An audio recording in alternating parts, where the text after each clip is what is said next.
Cheesy the Podcast, presented by Just Cheesy Productions.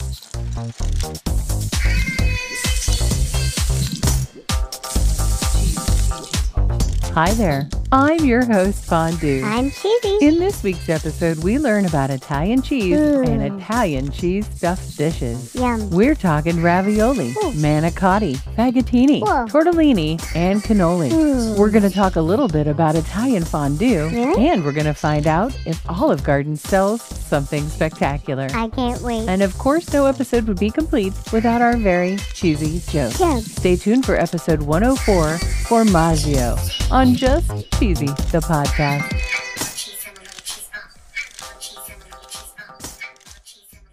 According to Google, the Italian word for cheese is formaggio or cacio. Cacio is used in central and southern Italy. Formaggio is used in the remainder of the world. But in Italy, there's something called formaggio di fossa.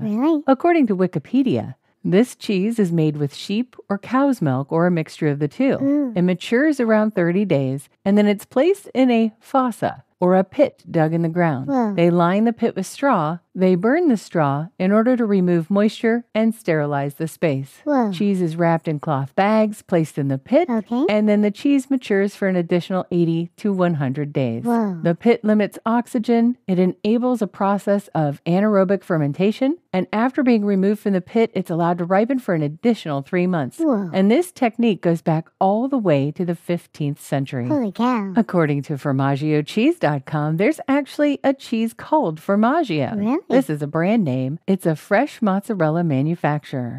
But today when we're talking about Formaggio, we're talking about plain old cheese. I became fascinated with foods that were stuffed with cheese. Me too. And it appears that there are quite a few different Italian dishes that are actually stuffed with cheese. Really? According to PublicoItalianeatery.com, the earliest mention of ravioli goes back all the way to the 14th century in manuscripts. Holy cow. The word ravioli means to wrap. Ravioli is a dish that has an inside filling enveloped in a thin pasta shell. The pasta is typically square, but it can come in other shapes. Usually, it's stuffed with things like meat, seafood, vegetables, and of course, cheese. And back in the 14th century, these first dishes were served in broth. And then eventually, around the 16th century, we see that it started to be cooked with tomatoes or tomato sauce. And of course, canned ravioli was pioneered by Chef Boyardee in the 1930s. Go, chef. Manicotti is a type of Italian pasta made from a thin sheet of pasta dough. According to BenedettoCambridge.com, manicotti can include things like vegetables, meat, cheese, and of course cheese. Yay. It says here it was likely created as a way to use up leftover pasta dough. It also says here that manicotti is similar to cannelloni, which first arrived in Catalonia in the late 18th century. Typically, the dish is made with tube-shaped shells with a mixture of ricotta, mozzarella, and Parmesan cheeses, and sometimes spinach and other vegetables. Then the shells are covered with tomato or meat sauce and baked. Fagottini is Italian for little bundles. The pasta is usually filled with vegetables, carrots, green beans, ricotta, onion, and olive oil. It's made by cutting sheets of pasta dough into squares, placing the filling on the square, and folding the corners to meet in a point. Tortellini is an Italian pasta with filling. According to Denacola's ItalianDining.com, tortellini comes from Emilia in northern Italy. It's been a favorite since the 17th century. Holy cow. And each one of these little tortellinis is made by hand. Tortellini is stuffed with ricotta cheese. Sometimes cured meats may also be part of the stuffing. The dish is typically served with a simple sage and butter sauce, and some people enjoy it with a light cream sauce. Some people also enjoy it with a meat sauce and melted cheese. Tortellini is not a sponsor. But if it was, the ad would go right here. Have you ever wanted to listen to the web?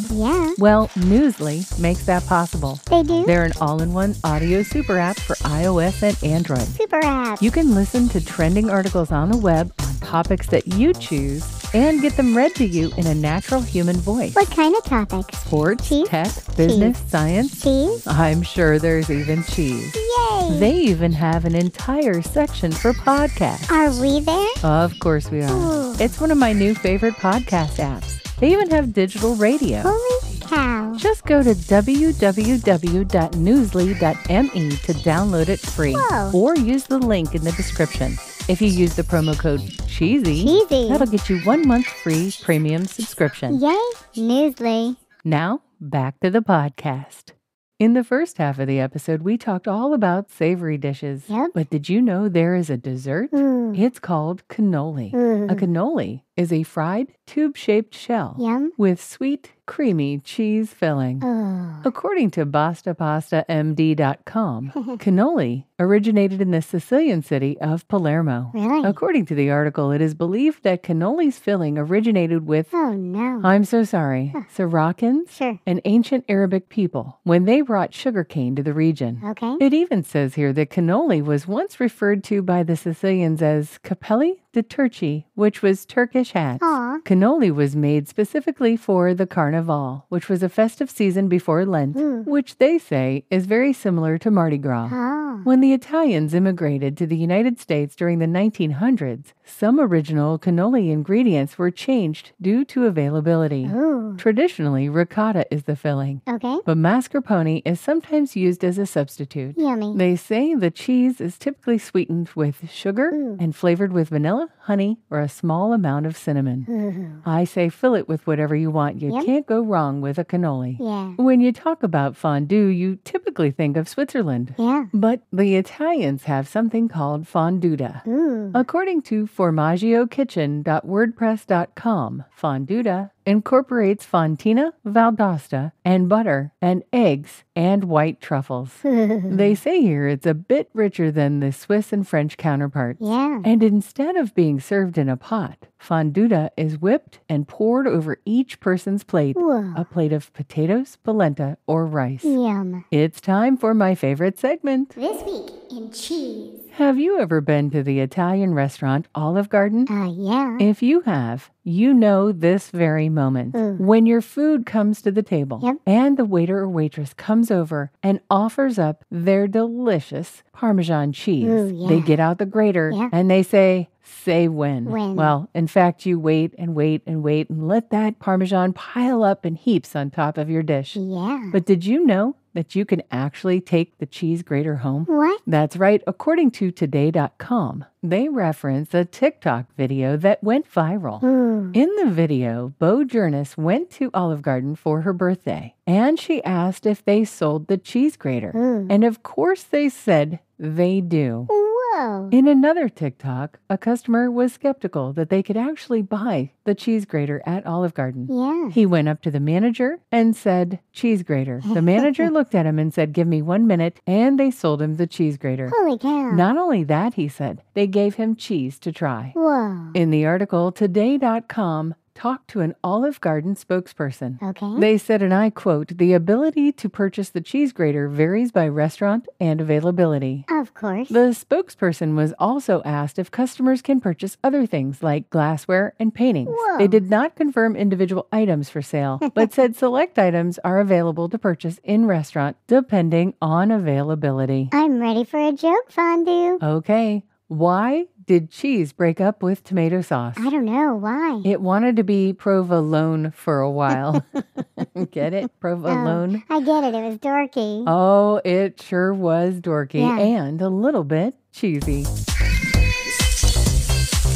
Thanks for listening to Just Cheesy the Podcast, episode 104, Formaggio. Thank you. Can you please visit us on TikTok and YouTube? Please. And if you do, would you please review us Yeah. and give us some likes and subscribe? Hey, thumbs up. That would be awesome. Stay cheesy, everybody.